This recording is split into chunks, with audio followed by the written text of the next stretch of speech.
Hello and welcome to another Tabletop Ramblings Middle-earth strategy battle game battle report.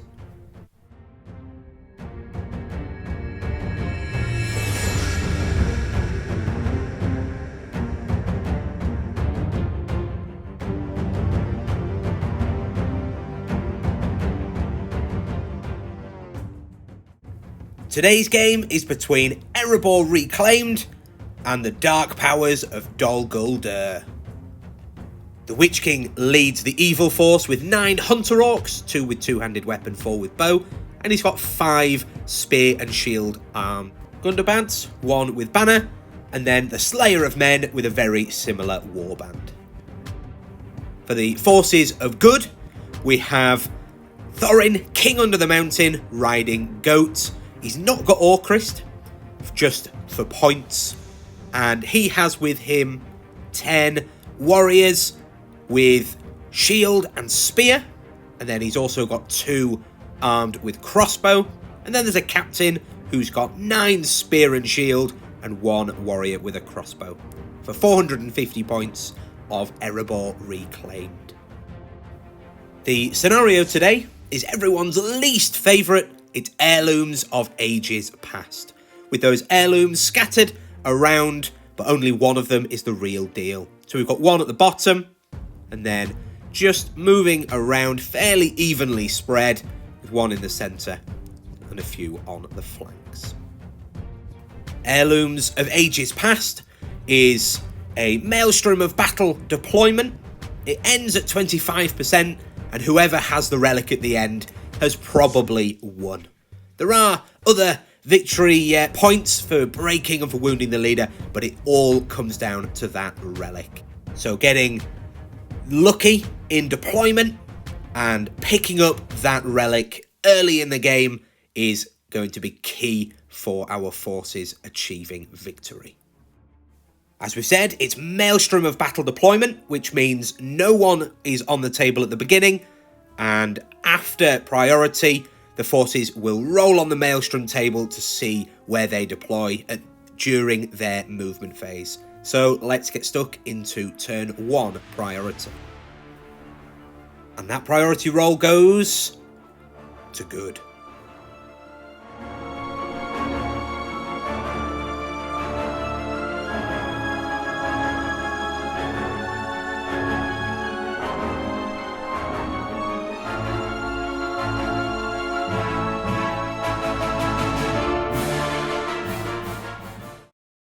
End of the movement phase, and the captain leading his warband for the forces of good has come in nice and central on the left hand side, but Thorin, getting that 2, was forced to go miles away by the evil side. So they are very split up, although they're quite hardy warbands. Evil have then pounced on that smaller good warband up on the left, but the Witch King, not very lucky, only rolling a 1, has not entered the field. So it's the shoot phase, and having moved half, only 1 shot hits, but it is a kill on that lightly armoured crossbowman.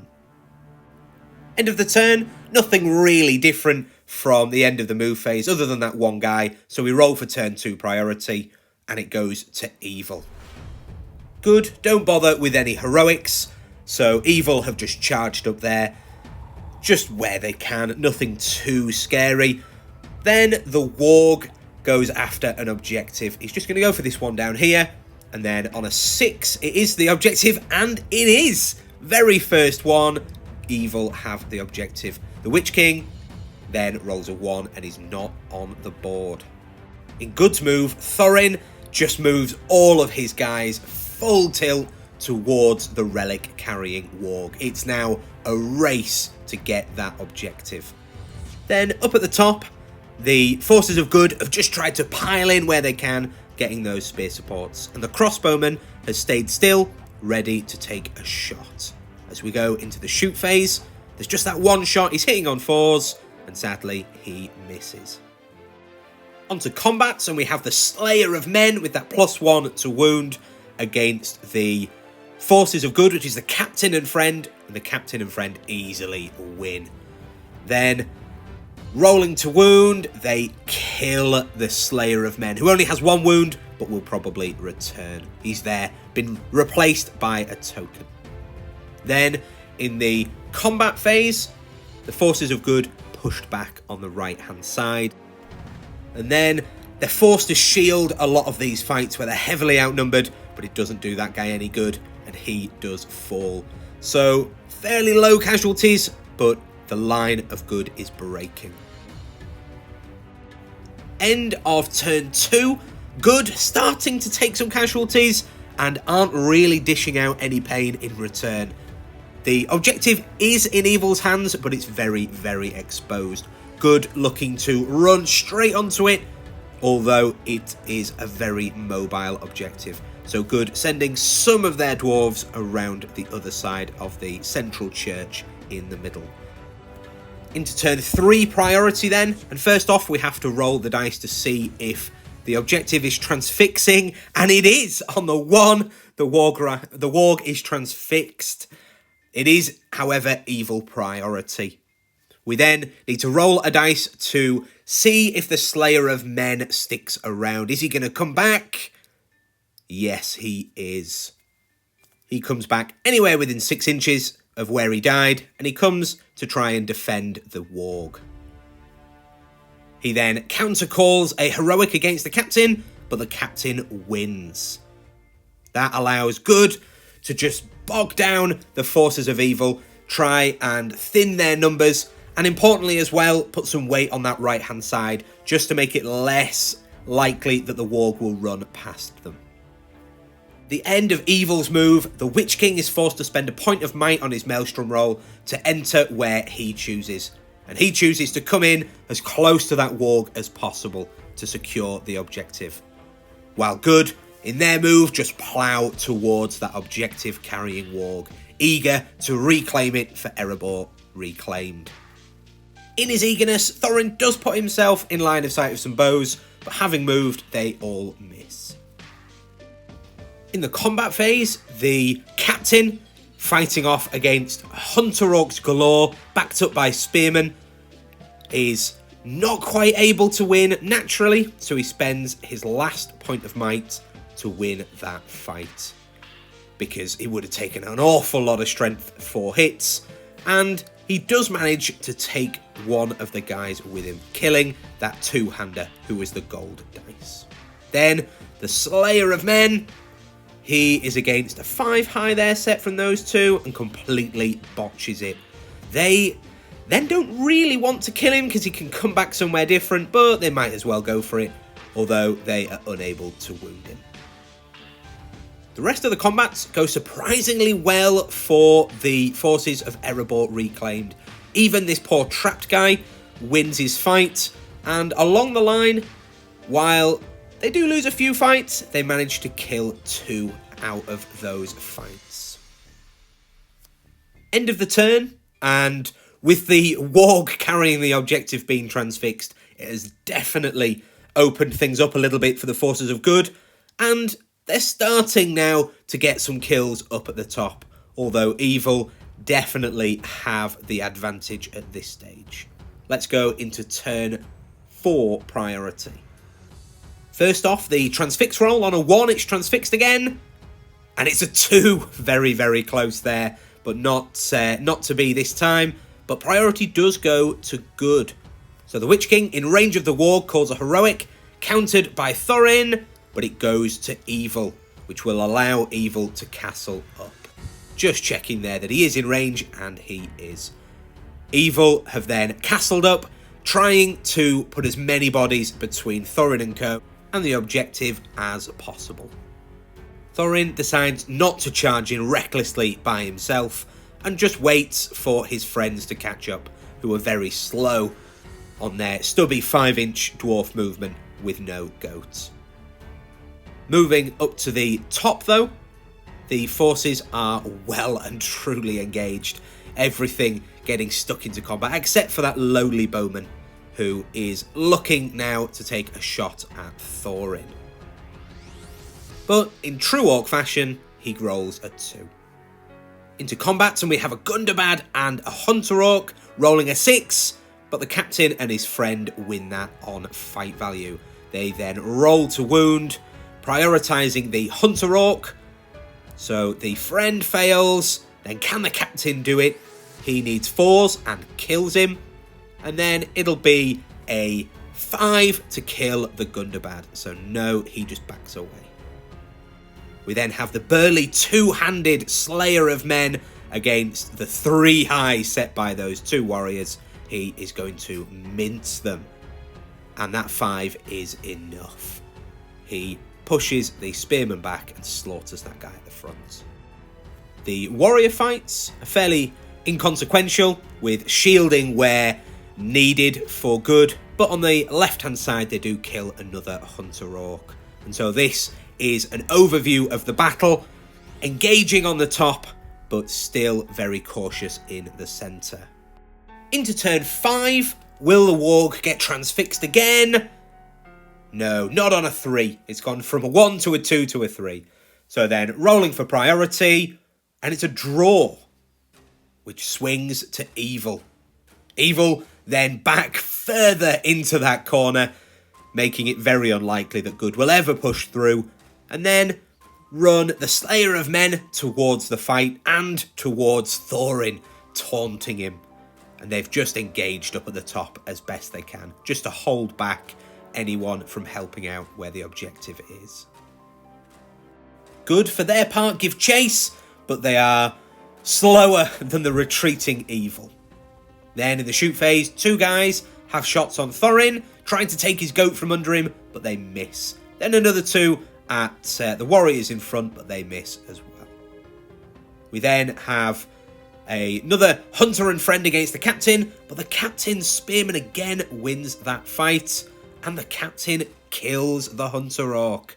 That is brutal for the forces of evil up there. Then, moving along the line, we just have pushbacks galore, as the pillow fight means no one really dies until we get to this final fight, where the Hunter Orc wins and guts that D6 crossbowman. End of turn 5 then, and evil well and truly castled up. Going into turn 6 priority. First off though, do we have a transfixed objective carrier? No. Another 3, he is fine. So, priority, and again it goes to evil. This time, evil move forward, because if they can get 25%ed, they'll win the game with the objective. The 2 wraiths as well will keep coming back, so they don't mind. And up at the top, evil are just trying to tie down as many of the Erebor reclaimed as possible. Good, then plow into combat. Thorin knocks 1 down with his goat special rule, but the other remains on his feet. Thorin, finally in combat, calls a heroic combat because it's free, and he is looking to punch through this line. He wins it on the 6, and then he is going to rip through these low defense guys, slaughters the first one, and then not quite the second, but he's got plenty more attacks and kills the second. He's then looking to just move forward and get a clear line on the objective. He really wants some blood here. He wraps round into the banner and friend.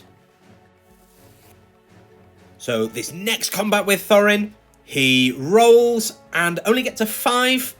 The banner and friend will both shield, so just rolling the first guy shielding, he gets a 6. That forces a point of might out of Thorin. Not down to a 4, but rather up to a 6. He wants to just slaughter stuff. He's been out the fight for that long. So he goes after the banner, who can back away into a friend, so the banner won't be lost, but he at least will get to punch through. He doesn't wound on his first attack, but he's got 4 double strikes. He kills on that second. That leaves him with 2 double strikes to kill the other guy. Can he do it? Yes. 4 kills for mighty Thorin as he finally gets into combat. And importantly, punches a hole in the line.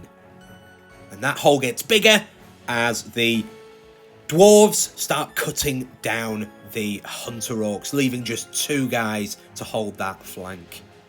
Up at the top, It's just a lot of shielding going on from good, because they really don't want to quarter evil too quickly. They need time to get that objective. So this is how we're looking. Fairly open now onto the objective as we go into turn 7. The warg not transfixed at all on a 6, and then priority goes to good. So there's a roll off between the Witch King and Thorin, and it goes to the Witch King. That allows the Witch King to throw himself in on Thorin, and importantly, to tie up all of the dwarves just as far away from the objective as possible. The objective moves slightly further back, and there's some more guys around just to keep it safe. End of the move, and the dwarves have just piled in. They are getting into combat as much as humanly possible to break through, although they're also aware that they may need to start shielding even more to stop evil from getting quartered too quickly. Into the combat phase, and Thorin calls a heroic strike, which is also countered by the Witch King, but the Witch King only gets to fight 9. So Thorin here wants to roll high and doesn't. On just a 4, he absolutely bottles it. He's not on the charge, so he's not got many. The Witch King, even though he's less fight value, has 1. Thorin is going to try and banner himself, assuming he's allowed, but it doesn't matter anyway. Thorin, with no might, can't do anything about it, and has bottled it. The Witch King and friends then slaughter the goat, meaning that beautiful time-consuming conversion is now going to be on foot. He's unwounded, but that is very, very unfortunate there for the forces of good. He's fine on his throne rider as well. We then have the Slayer of Men, who's trapped. He loses this fight, doesn't bother spending might on that. He has got 1 might, but he decides not to bother, as he's probably just going to come back anyway and cause carnage. He does die, but he's just replaced with a token, ready to roll on that dastardly char and then come back within 6 inches next turn. In the rest of the fights, the dwarves at the bottom do go for kills, and they kill a hunter orc because they can break through towards the objective, but it's pushbacks for the dwarves in the rest of the fights. Up at the top, it's all about shielding.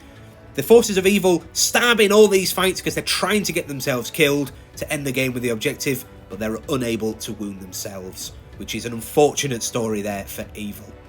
So this is the end of the turn. Evil still have the objective, although good are punching through to try and get to it. They've got to be very careful though, because if they kill too many, the game will end before they can get to the objective. And things have been made that much harder for the forces of good now that Thorin, with his fight 6 and 3 heroic combats, has been knocked off the goat.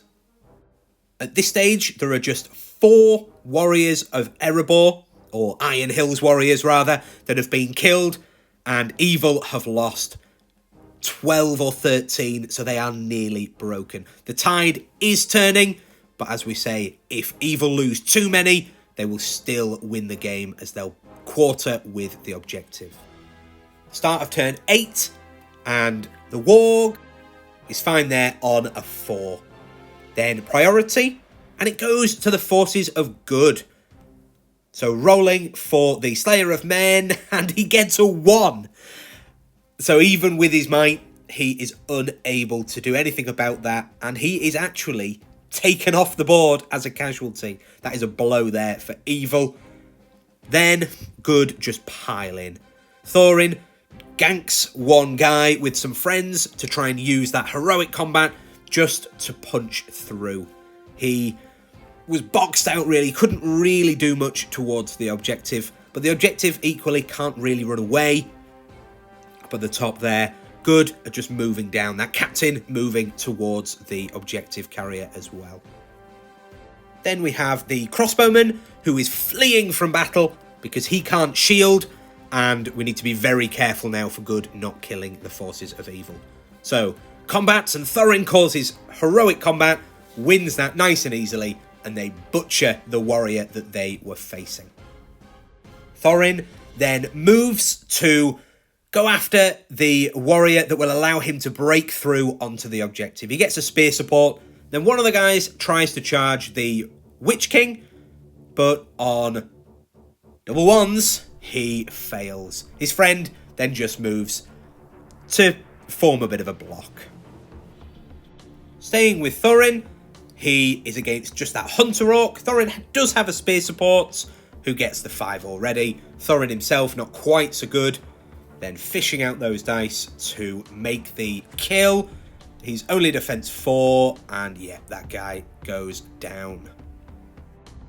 We then move across to the Witch King's fight. The Witch King and friend against 2. The Witch King gets a 5 high. The 2 warriors only get a 4. But there is a big 6-inch banner effect for Thorin, and they win the fight. Now they're strength 4 against the Witch King's defense 6, and they wound him, killing the Witch King. Although, of course, he will return for action next turn. He's just there, replaced with a token. The rest of the fights are painfully dull. Evil stab in every fight, good shield in every fight, and nothing dies. Good, unable to win a fight, and also unable to stab themselves to death. In every single fight, even defense 4 Hunter Orcs couldn't stab themselves to death. So they are still unbroken, or certainly unquartered, and good looking to retake that objective from the warg. Turn 9 priority, and before we roll it, is the warg transfixed? No, but it's very close there on the 2. Then we have a very important priority, and it goes to good. This could spell disaster for evil. The Witch King, however, rolls, and it's a 2. So not only does he not come up to protect the objective, he is gone from the battle. He definitely regrets spending all his might. We then have that crossbowman running even further away from combat, and then just lots of engagements, just tying down the forces of evil, stopping them from running towards the objective. And importantly, Thorin is into the objective carrier. He was unable to escape. He's now trapped in. The captain would have got him next turn anyway. It is looking very bleak now for the forces of evil, who just cannot quarter themselves. So it's Thorin and friend, and they have won there on Thorin 6. Now, Thorin looking to guts the warg, and he's done it there on the 6. That passes the objective on to Thorin. So now the gloves are off, and the forces of good are able to stop shielding and start killing. And that is exactly what they do. This turn is brutal. A few of the forces of evil do survive, although not very many. This is absolutely brutal. They shouldn't have. This many shouldn't have died from an odds point of view, but it was just nasty. The captain and friends here just slaughtering everything. So far, only one has survived down at the bottom. This guy up at the top does survive, and then this chap here, he does die. Evil getting a little bit of spite there, but that last one falling. It is just a savage final turn.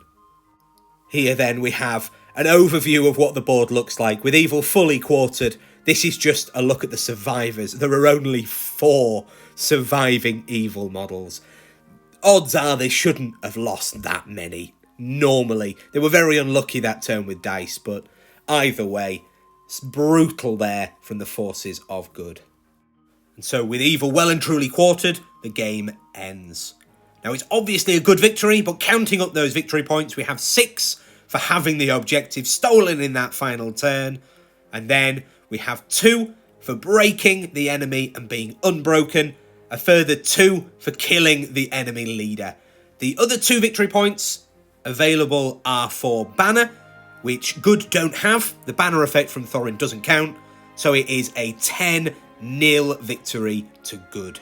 A resounding victory and an impressive comeback after Evil taking the objective on turn 1. I hope that you enjoyed this battle report. Despite it being Heirlooms of Ages Past, one of my least favourite scenarios, I actually really enjoyed this game. The fact that good were able to retake the objective was definitely not something I expected would happen.